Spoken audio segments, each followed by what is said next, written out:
Think so. All right, well, we'll soon find out. Vinny, let's get going on this goddamn show. Monday Night Raw. It opened with Seth Rollins coming out for a promo. What's so funny, Craig?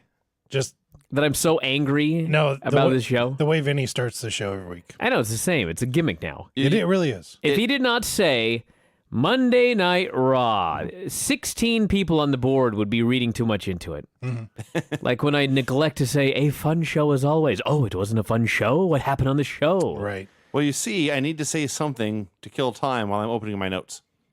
So I say the same thing every week.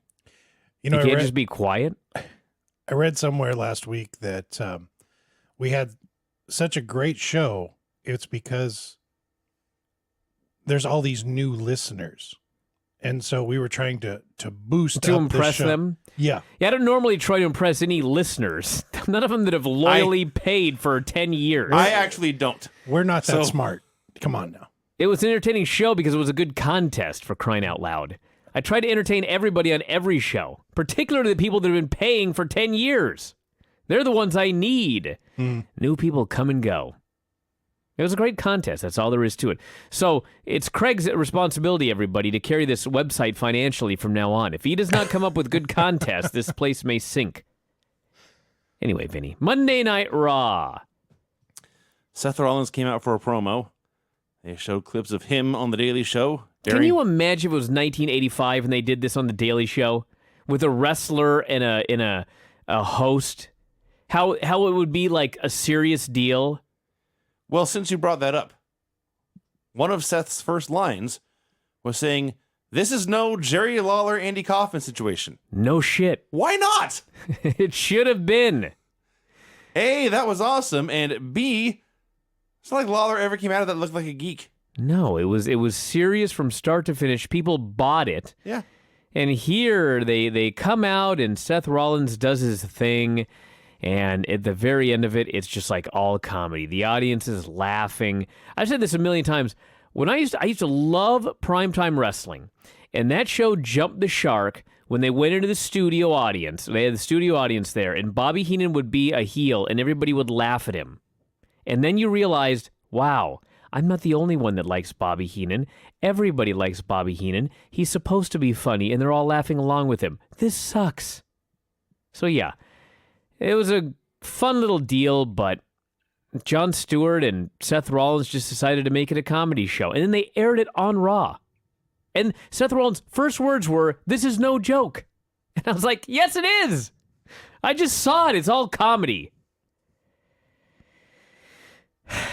By the way, after they played the clip from The Daily Show where John was hamming it up and he's right behind me, isn't he? It was, and then it was quote unquote real. Yeah.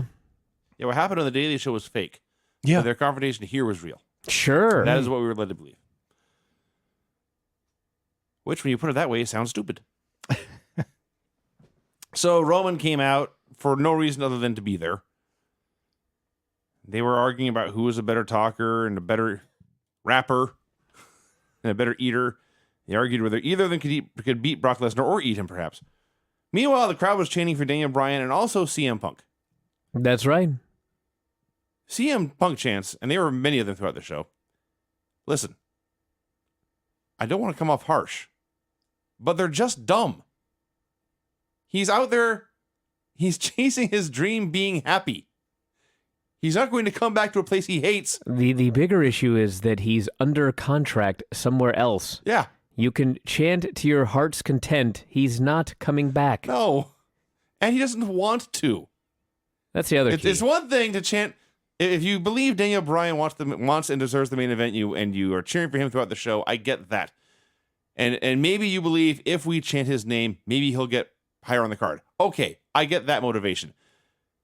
Chanting for CM Punk doesn't accomplish anything. I couldn't figure out why they were chanting for CM Punk. I could not for the life of me figure it out. He's not there. He's not going to be there anytime soon, and probably won't be there for, let's just say, a very long time. He abandoned you, fans. Yes. He walked out on you. He does not care who you are cheering for. He's busy sparring. I think it's just the troll mentality of people, and we're going to hijack the show. Well, there's a million guys they could hijack the show for. Why Exactly. CM Punk? Yeah. Chant for Dolph. Well, I mean, there's no one else they would chant for because everyone's an idiot. Yeah. But still. And there was an eat, sleep, no-show, repeat sign right across from the hard camera, and I howled when they did not confiscate it. We were happy to have this on the air. So eventually they brawled and Roman cleared the ring. And I have critiqued, been a harsh critic of Seth Rollins promos in the past. I thought he was pretty funny here. Randy Orton met with Seth backstage, made fun of his bad luck at getting beaten up by Roman. He buried J&J Security, and when you think about it, they did utterly fail at their jobs. They're security guards. They're supposed to stop men from beating up Seth Rollins. This is another perfect example. You know, back in the day when Shawn Michaels needed a bodyguard, so he found the guy that was closest to 7 feet tall? Yes. On multiple occasions? Now, these dipshits, it's all about comedy. And so Seth Rollins needs bodyguards, and so they give him 2 tiny men who are perpetually incompetent at their job. Yes. You wonder why no one cares. Yeah, that is all true. That is all true. So Orton said Seth should challenge Roman Reigns tonight, and apparently he did. Wade Barrett versus Dean Ambrose. Truth was on commentary, wary of getting into a ladder match. He suggested they get small ladders from Hornswoggle and Dean Malenko. That made me laugh. So Wade distracted himself by leaving the ring to yell at Truth, and this let Ambrose start his comeback. Truth did the exact same thing he did on SmackDown. He tiptoed to the ring. He stole the belt. And then Luke Harper appeared and said, "Gimme." And Truth said, "Okay." And here's where I thought, imagine if anyone who was not a regular Monday Night Raw viewer, but they like Jon Stewart and The Daily Show.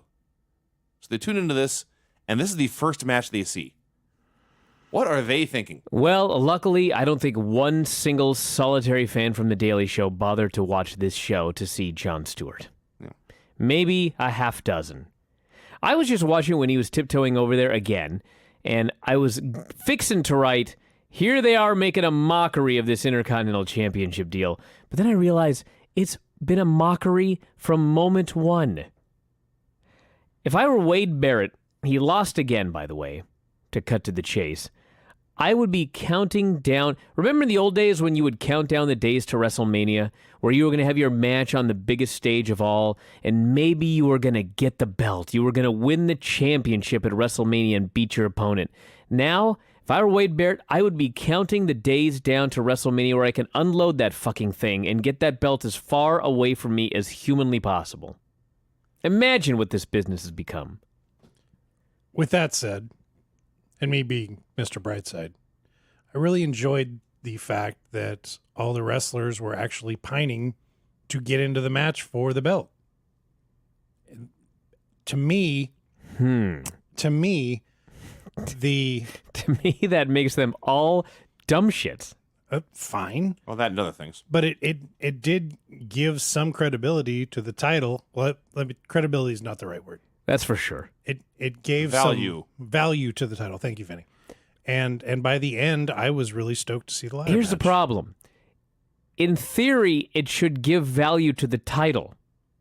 But the bigger issue is that as a fan, everybody who ever holds this title loses every single solitary match they're in. Right. So to me, anybody who's fighting for a chance to win this title is a fool. Why the fuck would you want to get the Intercontinental title? It makes every single one of them look like an idiot. It's like they're fighting for some disease. This does not give the disease value. It makes them look stupid.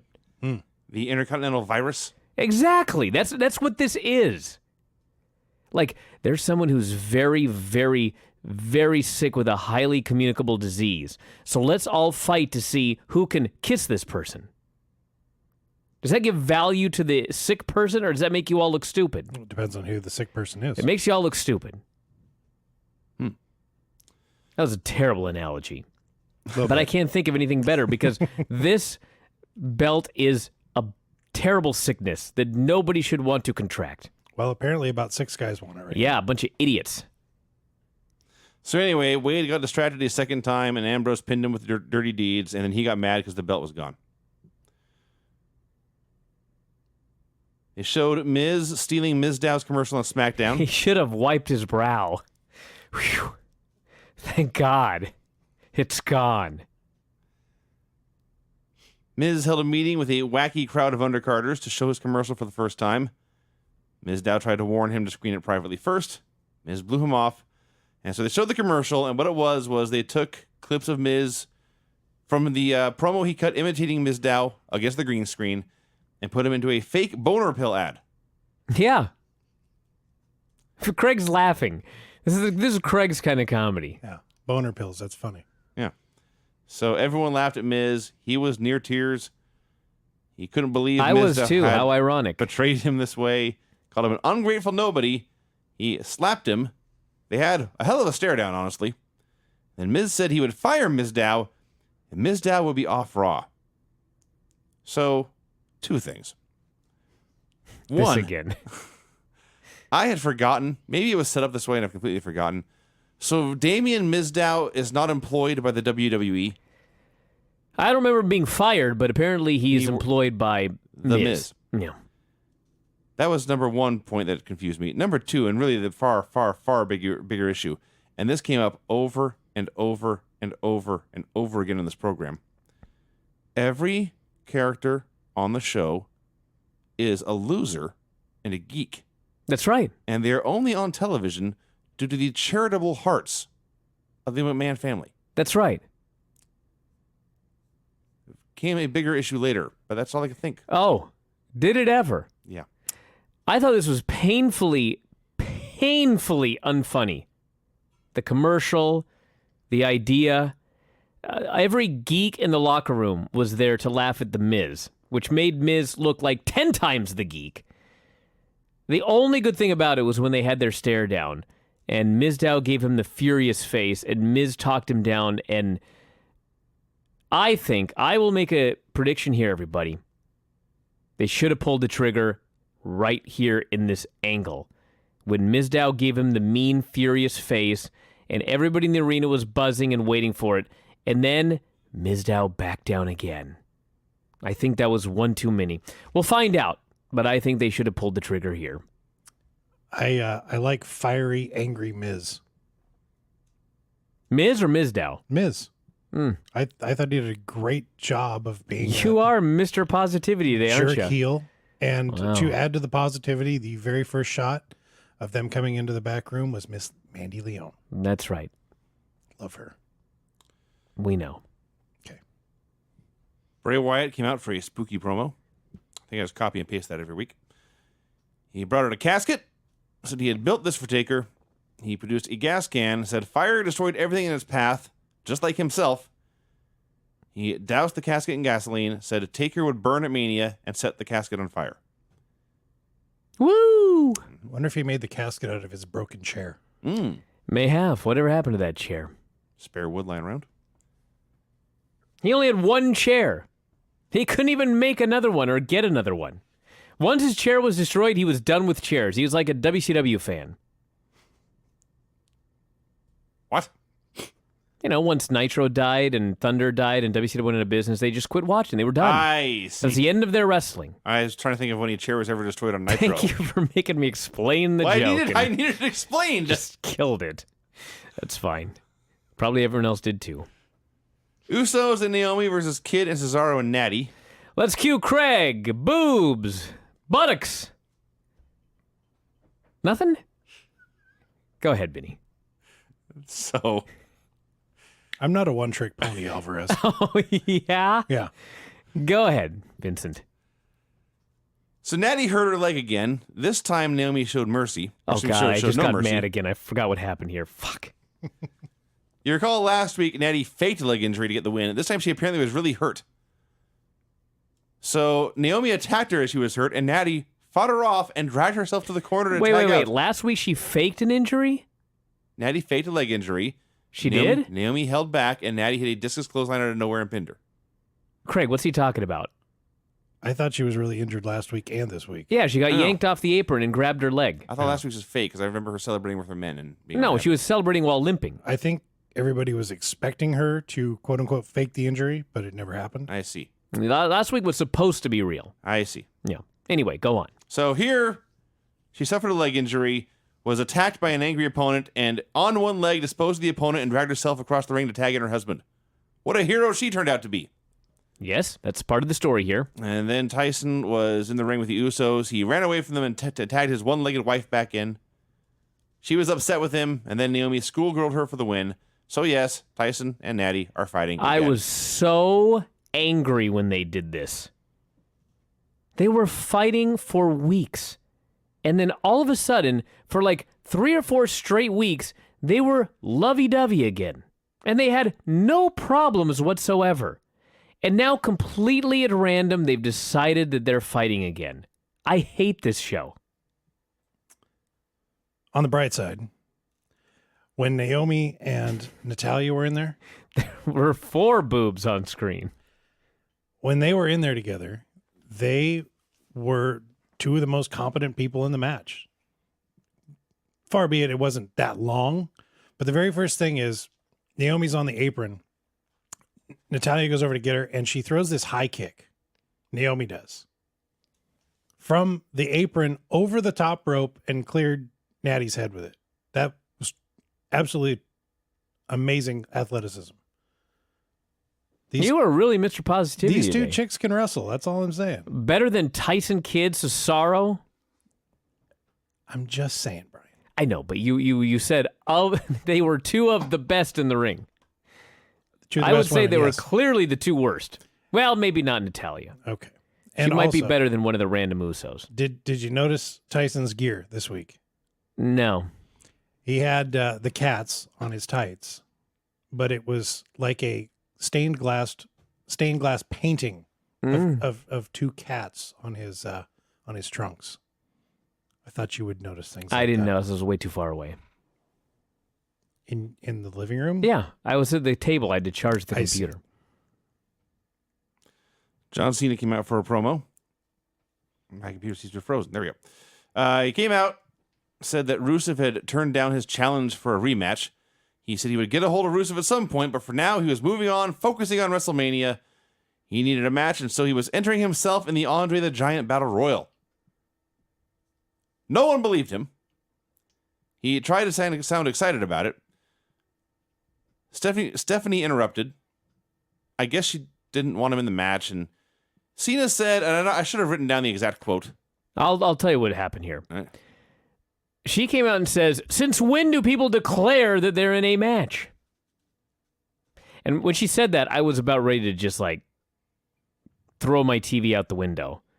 And Cena astutely noted, everybody who's in the match has declared themselves in the match, including Adam Rose, which was a solid point. Mm-hmm. So Stephanie just flat out said, "I don't want you in because I hate you." That's essentially what she said. The key line, though, was when, and Cena said something about a murderer's row, but Yes. he pointed out that everyone in the Battle Royal is, in fact, a geek. Yes, And the match needs a star like him. that's what he said. So Stephanie said, for some reason, Cena would be disrespecting Andre by entering the match. I think the story was she was making up a bullshit to not have to tell him that we just hate you. And when he didn't buy it, she said, "Okay, here's the truth. We just hate you." And here, For all of you listening, yes, this sucked. so, speaking of things that suck, Stephanie then turned to John Cena. We've seen this 100 times, where she berates and emasculates and humiliates one of the pro wrestlers. People, the stars of the show that viewers tune in to see, at the expense of her, the daughter/wife of the owners. So she tore into Cena, talked about how you need WrestleMania. WrestleMania doesn't need you. I'll tell you what she said. This, I thought for sure, was Vince McMahon all pissed off at Brock Lesnar. And so, because he was so mad, he had Stephanie cut a promo on Cena saying everything he wanted to say to Brock, which was, everybody thinks the company can't live without them, But when they leave, we don't sink, we thrive. You aren't special. Yeah. These you aren't fans, unique. that's right. These fans don't want you at WrestleMania. She says it's not about what would WWE be without John Cena. It is what would John Cena be without WWE. And as she is burying John Cena, as a heel, mind you, she mentions that the fans don't want to see him at Mania, and they all chant, yes, yes, yes. I was out of my mind with fury at this point. Say whatever the hell you want about John Cena, but you don't got a lot of guys right now. You have like 3, maybe. And here you are with this fucking promo about how you're nothing special and you're just a guy. And it would be one thing if, like, she was saying this to The Rock, and as she's saying it, she's just being drowned out in boos and everybody's cheer, whatever. It still would be stupid, but here, everybody agrees with her. And as a fan watching on television, it's just like, man, now you got nobody. You've got nobody now. Good work. Don't you think this would have worked better in a different town, though? This would have worked better nowhere, I think. Really? No, it's just, it was so stupid. Why would you go out there and say that John Cena is not special? And it wasn't even just she was burying John Cena. John Cena was just a person she was yelling at when she said, it's not about what would we be without you. It's what would you be without us? Who wants to hear that? Who wants to Who wants to hear from a company that we don't give a shit about our employees or our fans? We're all about ourselves. My reaction, as I sat on my couch here watching her call John Cena a not special, not unique loser. If he is such a loser, what does that make me sitting here watching him? Yeah, he's their number one guy. I should. I feel I'm insulted that I am watching this loser you're presenting before me. And if this loser is the type of talent you have to offer, I should turn the channel. They should be promoting every single person who appears on the program as some kind of star. Unless you want to bring back squash matches and have a guy get beaten 2 minutes and bury that guy, fine. If you want to bring back Colin Delaney and bury him, I'm okay with that. But if Colin Delaney, this is the last jobber they had. Well, that's not true, but anyway.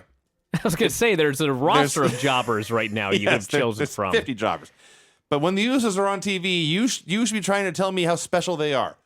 When Eric Rowan is on TV, you should try to tell me how special he is. And for God's sake, when John Cena's on my TV, tell me he's special. Yeah, this sucked. So, they made him look like a loser. And then speaking of losers, Curtis Axel came out.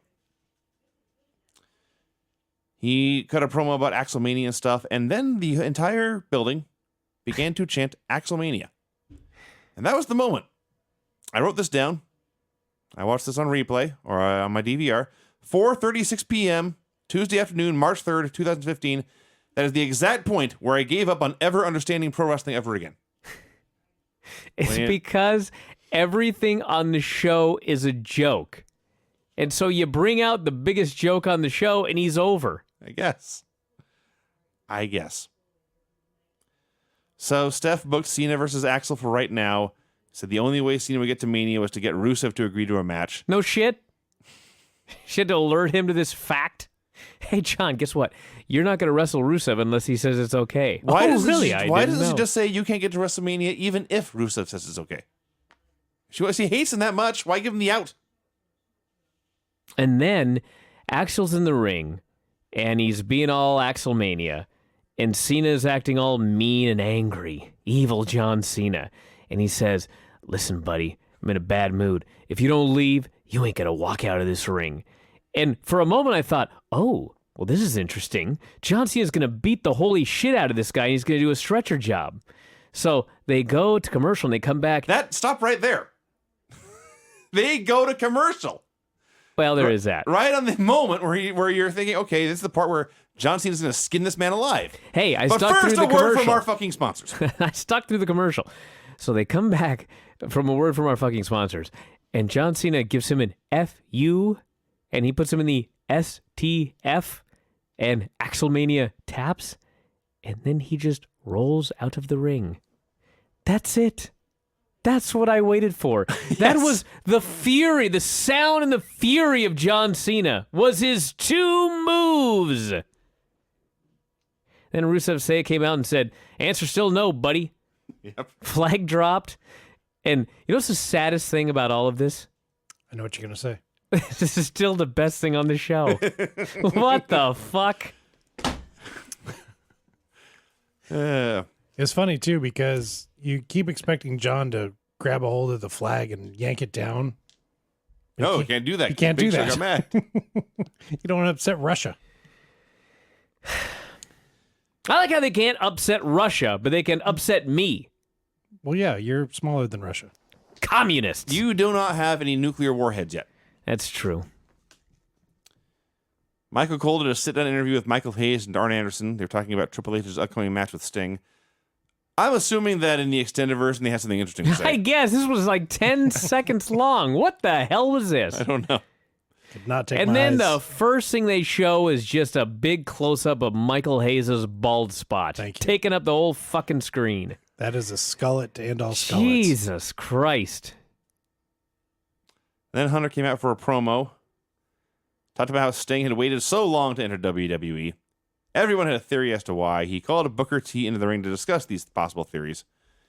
He suggested that Booker had once said Hunter had blocked Sting from coming into the company, pulling strings backstage to make sure Sting didn't get there. And Booker said, look, I don't blame you for doing that.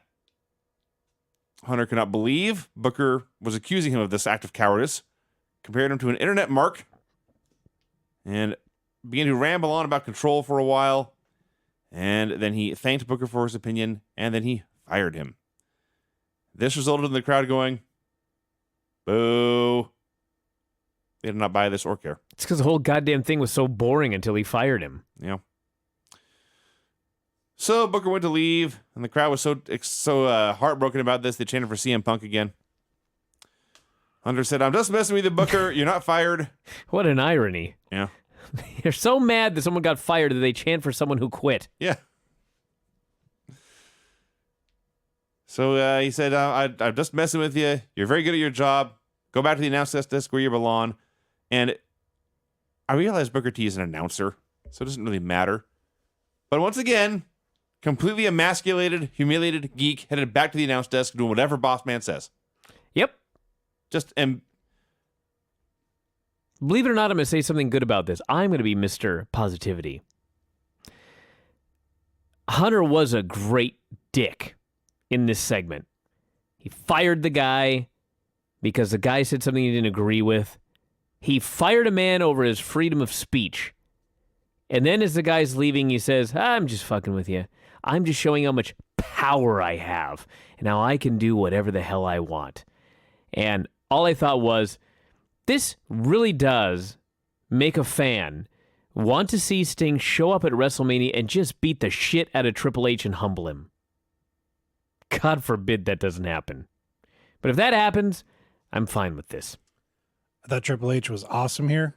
I thought he was passionate. I thought he was a complete heel, which he's supposed to be. And Booker T played his part perfectly. Yes.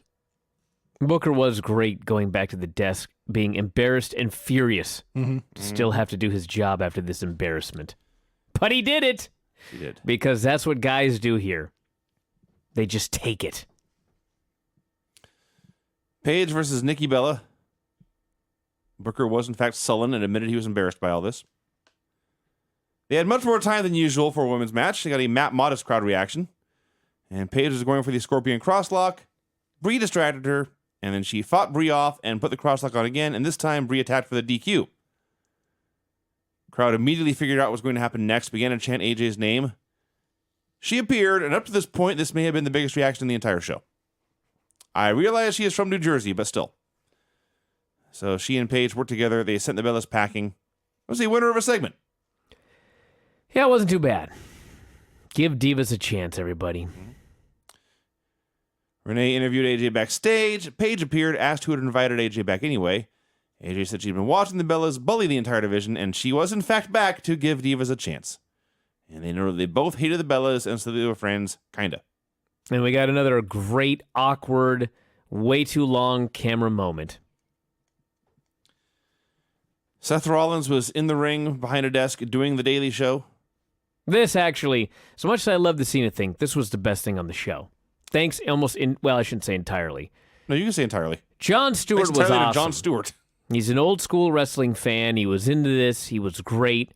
He walked into Raw and was already one of the best promos on the entire show. Yeah. So great that I think Paul Heyman went out later and decided, I got to show this fucker how to do a promo. Otherwise, he is the best promo on this whole show.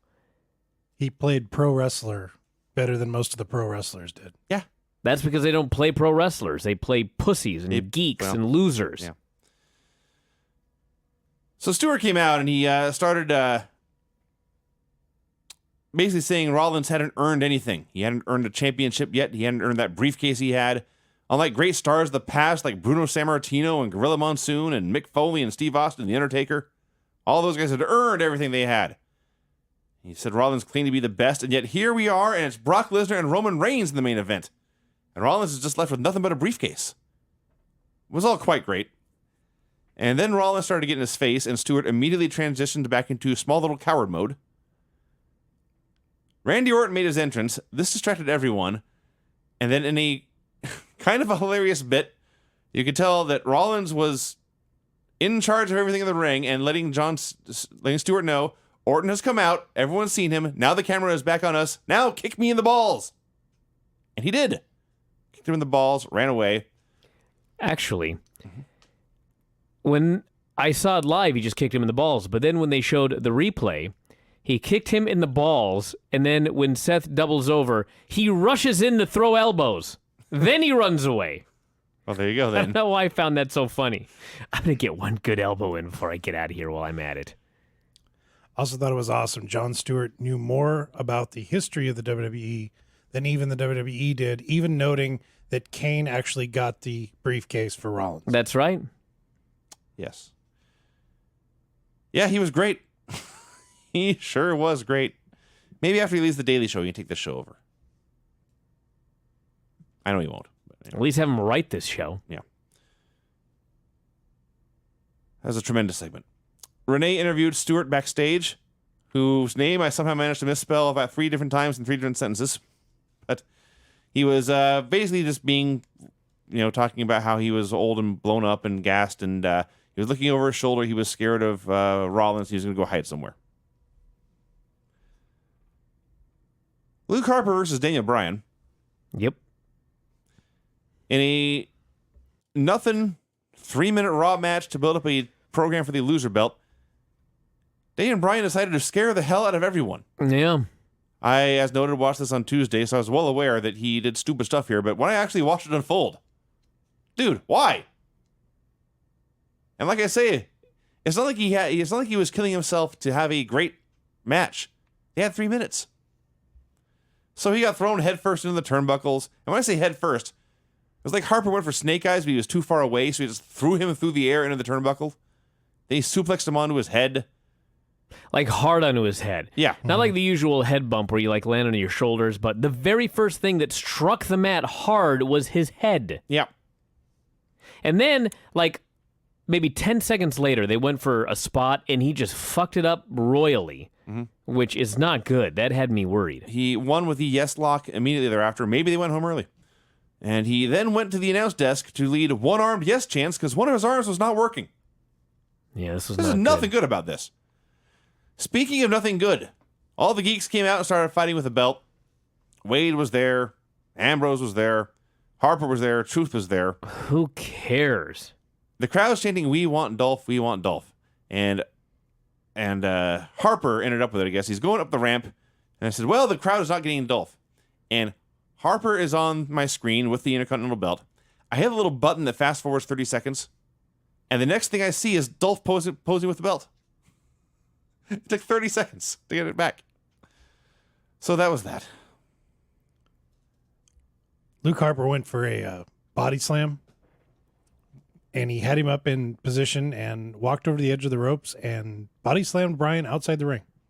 Yeah. That was... I don't know what this guy was thinking here. He scared the crap out of me, especially the snake eyes spot where he kind of scorpioned up in the snake eyes was the worst, actually. Ooh, man, the body slam wasn't. It sounds worse than it is. Even if you don't have a surgically repaired neck, I would advise nobody to do things like this. The body slam, he caught himself on the ropes in the apron, and he was in control for that one. I don't recommend doing this to anyone. And I'm not saying he should do this every match, but of the three, that was the least of my concerns. And my biggest concern is now he's probably going to be added to the ladder match. Oh, yeah, he's already in the ladder match. And I'm sure if he'll do something silly in this 3-minute match... he is going to do something very dumb. Yeah. Yeah. Alundra Blaze is going into the Hall of Fame. Not Medusa. Alundra Blaze. I couldn't believe how just... The last time she was on television, well, she left and then she threw the thing in the garbage can. Mm-hmm. Led to a big-time lawsuit between both sides. And here she is now, a legend of WWE. Yeah. You know, we just watched... They are hard up for talent. Nothing against Medusa, but given their history with her, it's like, wow. We just recently watched her throwing the title into the trash on one of the Nitros, probably 3-4 shows ago. Longer than that, but yeah. Yeah, and it, as we talk about it, it seemed like such a big deal, but then watching it back, it was kind of dumb. Well, yeah. The best part, Things actually... change in hindsight. It was a big deal at the time. Yeah, and the best part of it, when you go back and watch it, it's not her dropping the belt in the can. She drops it in the can, she cuts a promo, and she leaves. The announcers are surprised. Mm. Bischoff lifts up the trash can. He pulls out the belt, shows it on TV, shows it to the other announcers. They all can't believe what's going on. And then Bischoff just shrugs, puts it back in the can, moves on with the show. Yep. Mm-hmm. That was actually awesome. Rollins and his crew were backstage recovering from the ball kicking. Orton arrived, said, "I just saved your career. Punching Jon Stewart would have been career suicide. Because the last thing we want is a pro wrestler who is a big, scary guy." Well, I think they were saying this would be a big-time lawsuit. That it's actually funny they did this because you would think that the storyline would be that this company has enough money that they're not afraid of any lawsuits. You would think. But they didn't think that one out enough, apparently. Or you have a babyface come out and save Jon Stewart because punching him is the wrong thing to do. But no, everyone's afraid of lawsuits. So instead we get this lukewarm, wishy-washy Orton, kind of Seth's friend, but not. And even we all know they're going to fight in 4 weeks or whatever it is anyway. Don't even get me started. And he says that I'll be there to help you win tonight. And Big Show and Kane say, "No, we'll be out there to have Seth back." And they all determined Orton was not needed, and so he left. Paul Heyman came out and cut the best promo of the world. This is so awesome. This was the new best thing on the show. So I found 3 good things on the show so far.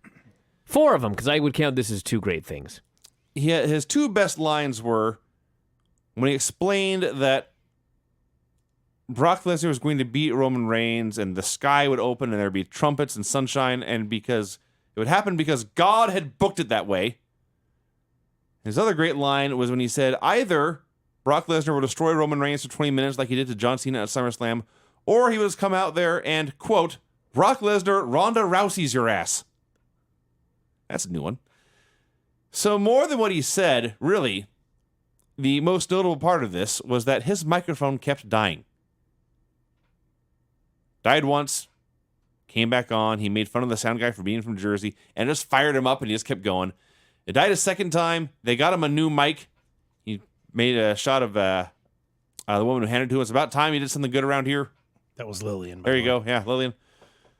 So he's ranting and ranting and ranting, and then his mic dies a 3rd time. What the hell?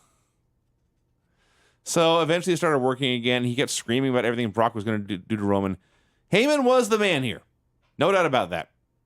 And then Roman came out to interrupt, and Heyman just retreated up the ramp. This was awesome. This is quite great. Just a great promo. Everything was on the fly. And the most amazing... I'm going to tie this all into this main event because I was so furious when this main event was over that I could hardly contain my emotion at the start of this show. I don't know why I care so much, but come out here for Reigns versus Rollins. And we're talking Mr. Money in the Bank against the guy who is headlining WrestleMania in the championship match. And to tell you how infuriated I got, It started out with me not caring at all because 2.5 hours into Raw, 3 hours into Raw, it is a struggle to give a shit about anything. So I'm already bored. I'm watching the match. I'm like, oh, God, here we go. And out comes Roman Reigns, and nobody cares. And some people are booing, but mostly people just don't care. And I'm thinking, man, Paul Heyman came out, and the entire point of the promo and where it was in the show was to put over Roman Reigns and try and get him cheered in the main event. He's a badass Samoan. He'll kick your ass, blah, blah, blah, blah, blah. And after Paul Heyman does the performance of the year in this promo, the guy comes out, and it's not even like John Cena, where there's a vociferous group of people that love Cena, and there is a vociferous group of people that hate Cena. Instead, there are a few guys that don't like him and they boo, and the rest of the crowd just doesn't care. So you've got this guy. And this is not fucking Philadelphia at the Royal Rumble, where it maybe is an anomaly, maybe it's not, who cares? It's been weeks now. Sometimes the guy gets cheered a little bit, it depends on the city, but the guy just, no matter what you say, we can all agree that the guy is not over to the level of his push, correct? That's a fact. I agree. So these dumb fuckers have this guy who is clearly not over to the level of his push. And what do? They pin him. They do a match, and Randy Orton comes out, and Randy Orton trips Roman Reigns, and Seth rolls him up and pins him. I think, Hold on, I have more. Randy Orton didn't even hold his fucking foot down. He just tripped him. And because of the way that the finish was set up, the referee had to be distracted when Orton tripped Roman Reigns. And so the referee had to turn around after Roman Reigns got tripped and cradled. So Roman Reigns is flat on his fucking back in a cradle for 5 seconds, and he's pinned. Whatever you think about Roman Reigns, I have been arguing for a while, what the hell? You want to put this guy in the main event, just do it. You're not going to kill the company. If it doesn't work, you go back to Cena, you go to Daniel Bryan, you go to Seth Rollins, whoever. It's not going to kill the company. But all of that argument, that's if you're going to try. I think they think they're trying. All they are effectively doing is they are making this worse. Roman Reigns at this point, I would go as far as to say, has no fucking hope. There is no hope that whatever you want out of Roman Reigns at WrestleMania is going to take place. None. There's no hope. And they have also killed all hope for Randy Orton.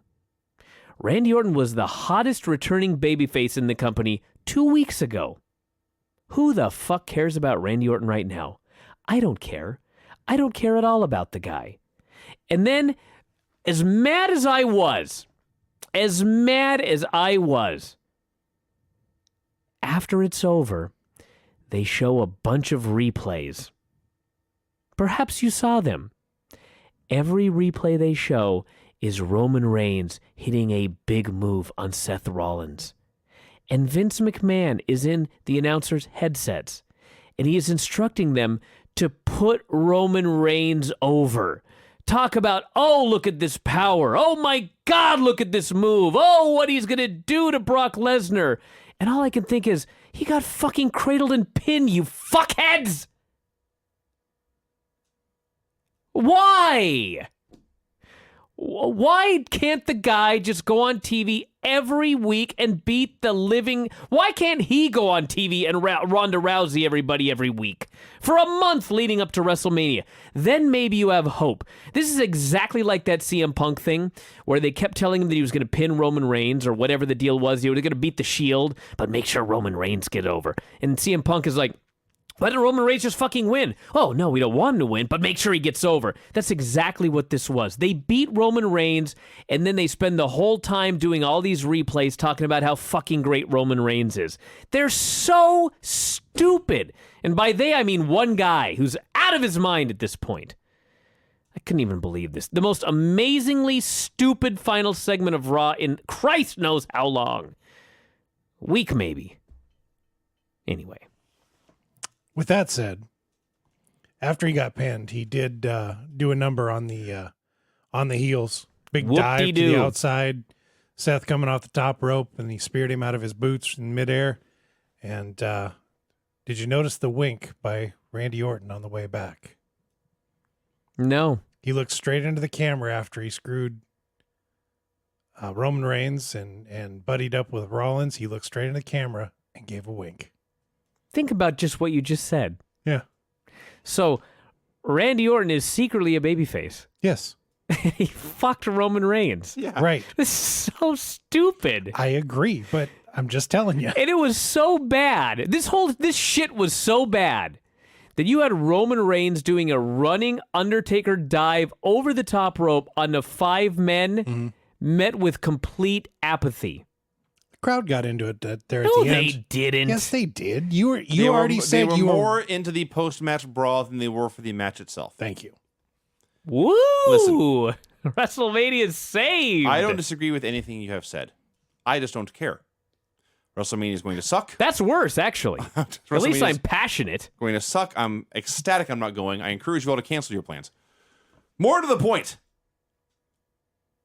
This show ended with something historic. If you go to Google, you type in Goldberg Spears Kiwi.